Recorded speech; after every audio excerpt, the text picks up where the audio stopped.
اور دو دو اونٹوں میں سے اور دو دو گایوں میں سے.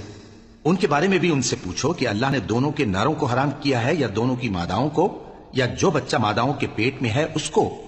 بھلا جس وقت اللہ نے تم کو اس کا حکم دیا تھا تم اس وقت موجود تھے؟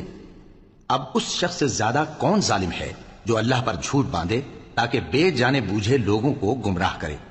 کچھ شک نہیں کہ اللہ ظالم لوگوں کو ہدایت نہیں دیتا. کہو کہ جو احکام مجھ پر نازل ہوئے ہیں میں ان میں کوئی چیز جسے کھانے والا کھائے حرام نہیں پاتا, بجز اس کے کہ وہ مرا ہوا جانور ہو یا بہتا لہو یا سور کا گوشت, کہ یہ سب ناپاک ہیں, یا کوئی گناہ کی چیز ہو کہ اس پر اللہ کے سوا کسی اور کا نام لیا گیا ہو. اور اگر کوئی مجبور ہو جائے لیکن نہ تو نافرمانی کرے اور نہ حد سے باہر نکل جائے تو تمہارا پروردگار بخشنے والا ہے, مہربان ہے. اور یہودیوں پر ہم نے سب ناخن والے جانور حرام کر دیے تھے, اور گایوں اور بھیڑ بکریوں سے ان کی چربی ان پر حرام کر دی تھی, سوائے اس کے جو ان کی پیٹھ پر لگی ہو یا آنتوں میں لگی ہو یا ہڈی سے ملی ہو. یہ سزا ہم نے ان کو ان کی شرارت کے سبب دی تھی, اور ہم یقیناً سچ کہنے والے ہیں.